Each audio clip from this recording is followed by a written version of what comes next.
l'expérience humaine a montré qu'un homme, ce qui est le plus dur à encaisser, c'est quand ce que tu as dit, ta parole, se retourne contre toi-même. Ou bien quand tu as posé un acte, et puis ta conscience devient ta prison. Voilà les deux choses qui font le plus mal à une personne. Et donc, on va parler un peu de Laurent Gbagbo. Laurent Gbagbo, lorsqu'il était président, il a beaucoup parlé. Lorsqu'il était opposant, il avait beaucoup parlé. Aujourd'hui qu'il est redevenu opposant, il parle beaucoup. Mais son passé, à force de trop parler, sa propre parole finit par se retourner contre lui de façon fatale. Lorsque Laurent Gbagbo était président de la République, Laurent Gbagbo disait « Le statut d'ancien chef d'État ne comporte pas d'immunité. » Il disait ça à Bédié. Il dit « C'est pas parce que tu es ancien président là que tu as l'immunité, qu'on ne va pas pouvoir te juger, que tu n'es pas justiciable, que tu ne peux pas passer devant la justice. » Mais comme on le dit, l'histoire est assez étrange quand même. L'histoire humaine est pleine beaucoup d'ironie. Souvent, des choses arrivent auxquelles on ne s'était pas forcément attendu. Aujourd'hui, en 2024, Laurent Gbagbo, qu'aucun chef d'État, fût-il ancien, ne peut se soustraire de la justice. Aujourd'hui, en 2024, la même réalité s'impose à lui. Il est devenu ancien chef d'État. Mais comme il disait hier à Bédié, être ancien chef d'État, là, ancien président, là, ça ne peut pas te sauver pour ne pas être jugé. Et lorsque Laurent Gbagbo a parlé de cette façon-là, c'était après le coup d'État de 1999. Parler est facile, mais on finit par oublier ses dits. Mais quand ces mêmes propos-là finissent par vous rattraper et vous hanter dans votre prison, Laurent Gbagbo est aujourd'hui le meilleur témoignage qui peut justifier de cet état de fait. Laurent Gbagbo est aujourd'hui quelqu'un qui peut dire, s'il a de l'humilité, qu'un homme qui parle trop, ce n'est pas bon. Quand tu parles trop et que ça te rattrape, partout où tu iras, les gens diront, mais qui t'a dit de dire? Ah, c'est moi-même. Donc il faut assumer.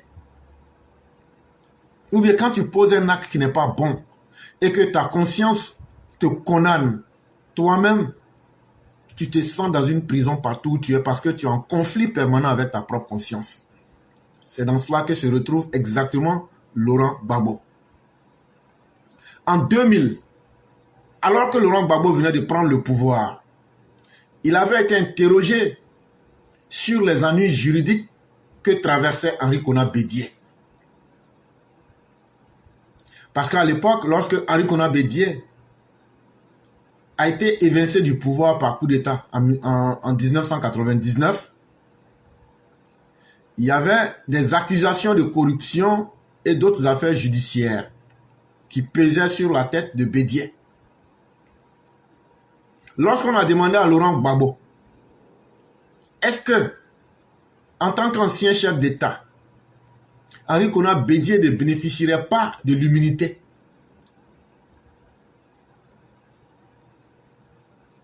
Laurent Gbagbo a été clair. Il a dit, Henri Konan Bédié, quel que soit son statut, devrait répondre de ses actes devant la justice au même titre qu'un citoyen ordinaire. Mais aujourd'hui, là, est-ce que ce n'est pas la même chose que les propos de Laurent Gbagbo, ce qu'il a appliqué hier à Bédié? Est-ce que ce n'est pas la même chose aujourd'hui qui s'applique à lui, Laurent Gbagbo? Est-ce qu'aujourd'hui, lui peut nous dire que lui va bénéficier d'immunité ou bien de traitement spécial? Est-ce qu'il va nous dire, en tenant compte de ses propos, que lui doit être traité différemment d'un citoyen ordinaire? Et la réponse est simple, puisque ce sont les mêmes propos de Laurent Gbagbo. Il faut bien qu'on les applique sur lui-même. Et quand Laurent Gbagbo avait parlé ainsi, ça avait véritablement marqué les esprits. Et les gens avaient pensé que Laurent Gbagbo allait être différent et que vraiment en matière de justice, il allait être quelqu'un d'implacable, quelqu'un qui allait observer des pratiques d'impunité, ce qui est très rare en Afrique. Mais malheureusement, tout le monde aura connu le régime de Laurent Gbagbo, un régime des plus laxistes, un régime des plus débridés et un régime des plus corrompus. Comme lui-même dirait, un des régimes les plus calamiteux que l'Afrique et le monde n'aient jamais connu. Mais Dieu merci, comme dans ce monde, on dit toujours que ce que tu sèmes, c'est la même chose que tu récoltes. 20 ans plus tard, les mêmes mots que Laurent Gbagbo avait utilisés contre Henri Konan Bédié, il se retrouve aujourd'hui dans la même difficulté. Et aujourd'hui, lui-même, il en appelle aux enfants des autres de venir l'aider, comme si les bénéfices du braquage de la banque centrale, la BCAO, comme si c'est avec les enfants des autres, il avait partagé l'argent là. L'argent qu'il a volé là, à la BCAO, lui, les Katina là. Est-ce que vous avez partagé ça avec l'enfant des autres, les enfants des autres, pour qu'ils viennent aujourd'hui se battre pour toi? S'il est vrai que Laurent Gbagbo a été acquitté à la CPI, cela ne prouve pas pour autant que Laurent Gbagbo est sorti d'affaires. Cela ne prouve pas que Laurent Gbagbo est un homme propre. Parce que l'affaire de la BCAO, avec tous les détails que j'ai eu déjà dans d'autres émissions, pèse sur sa tête. Et Laurent Gbagbo est condamné à 20 ans d'emprisonnement, à plus de 300 milliards d'amendes qu'il doit payer. En francs CFA, bien sûr. Et les conséquences de cette décision-là, le nom de Laurent Gbagbo, à l'instant où je vous parle, a été retiré de la liste électorale. Et beaucoup des militants de Laurent Gbagbo ainsi que lui-même font semblant de penser que c'est un miracle qui s'est produit, un miracle injustifié, et que ça, ils ne sont pas d'accord avec l'humanité, ils ne sont pas d'accord avec le bon Dieu. Mais ils oublient qu'il y a eu un fait qui était là. Et comme Laurent Gbagbo est un citoyen ordinaire, qui ne peut pas se soustraire de la justice, et ancien chef d'État, ne pouvant non pas bénéficier de l'immunité, comme il disait à Bédié hier, la même chose aujourd'hui, lui-même ses propres propos, il doit avoir la dignité d'être logique envers lui-même.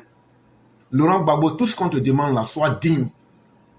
Quand tu dis quelque chose là, au moins là, accepte de l'appliquer dans ta vie. Ça, c'est le minimum de la dignité. Et donc, ce n'est pas pour empêcher Laurent Gbagbo de participer à une quelconque compétition politique. C'est lui-même là qui s'est auto-disqualifié. Un homme là, quand tu ne tiens pas compte de ton comportement là, quand tu fais n'importe quoi, tu seras n'importe qui. Ce sont les comportements de Laurent Gbagbo qui le rattrapent aujourd'hui. Ce sont ses propos qui le rattrapent aujourd'hui. Alors que hier, lui nous disait-on, l'application stricte de la loi était son leitmotiv. L'application sans état d'âme de la loi était ce qu'il prônait. Mais pourquoi aujourd'hui, il veut qu'on ruse avec la loi pour lui, Laurent Gbagbo, lui faire plaisir? Voilà la question que les hommes normaux se poseraient. 20 ans, c'est beaucoup. Mais 20 ans, ça fait partie d'une vie humaine. Et là, il y a beaucoup de contemporains qui se souviennent de Laurent Gbagbo, qui connaissent ce que Laurent Gbagbo faisait, qui savent ce qu'il a dit. Et aujourd'hui, lorsque Laurent Gbagbo se met dans une posture où ce que lui n'a pas fait pour Bédié hier, ce qu'il n'a pas fait pour le président Ouattara hier, lui veut qu'on fasse ça pour lui, il n'y a personne qui fera ça pour toi. Laurent Gbagbo. Et donc chaque matin, c'est eux qui se lèvent pour menacer, c'est eux qui se lèvent pour essayer d'embrouiller la République et crier. Mais le président Ouattara n'est pas quelqu'un qui cède au chantage. Le président Ouattara n'est pas quelqu'un qui va se laisser impressionner. Combien de coups le président Ouattara n'a-t-il pris? Mais s'il a résisté jusque-là, ce ne sont pas les menaces de Laurent Gbagbo qui vont l'inquiéter. Et donc là, le président a été clair lors du discours sur l'état de la nation. Laurent Gbagbo, ton problème est une affaire judiciaire et nous t'invitons à aller à la justice pour régler tes problèmes. Les propos selon lesquels le statut d'ancien chef d'État ne comporte pas d'immunité, que Laurent Gbagbo affirmait avec beaucoup de joie lorsqu'il était au pouvoir, se retournent bien contre lui aujourd'hui. Ce qui est intéressant dans la politique, surtout en Côte d'Ivoire, et plus largement en Afrique, c'est que les actions et les paroles des hommes publics peuvent être révisitées, on peut les juger et les remettre au goût du jour pour rappeler à ces mêmes politiciens-là qu'il y a eu hier, il y a aujourd'hui, mais il y aura demain. Tant que vous ne faites pas attention à vos actes, que vous êtes toujours dans des actes négatifs, ça va tôt ou tard vous rappeler. Ça demande une certaine implication de la moralité dans la politique. Même si la morale est secondaire en politique, elle est utile, comme disait le grand maître Nicolas Machiavel. Le prince doit donner l'impression qu'il incarne les valeurs morales parce que cela intéresse beaucoup le peuple. Et on voit la réalité aujourd'hui. Ce que beaucoup d'Ivoiriens demandent au président, c'est de se prononcer clairement sur le problème des PD. Et donc quoi, le peuple veut sentir une certaine moralité venir des hommes publics. Aujourd'hui en Côte d'Ivoire, c'est ça. Une fois que les gens sortent pour dire clairement, voilà notre position, vous allez voir que l'affaire est tuée, comme on le dit chez nous. Mais ce que beaucoup d'Ivoiriens oublient, la VAR existe pour tout le monde. En 2013, le président Ouattara, lorsque des journalistes lui ont posé la question, quel est son avis à lui sur l'homosexualité en Côte d'Ivoire, le président a répondu par ces deux phrases. En 2013, il a dit, nous, en tant qu'Africains, nous avons nos valeurs culturelles et morales. Mais sachez aussi que la France a aussi ses valeurs et ses principes. Sachez que les États-Unis ont leurs valeurs et leurs principes. Ça veut dire quoi?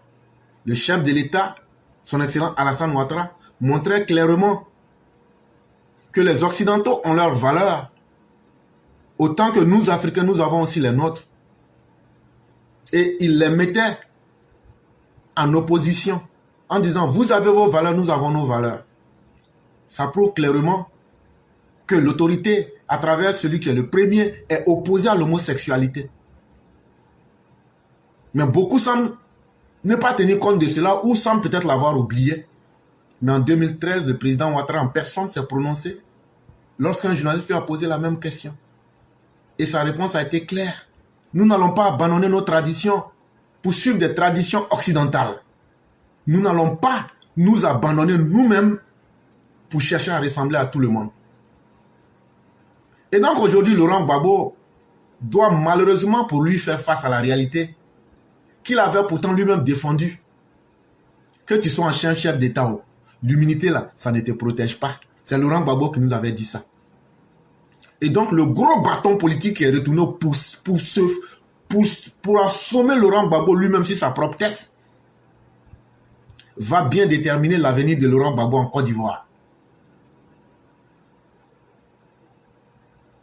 Parce que la vie est pleine de trajectoires imprévisibles et souvent ironiques.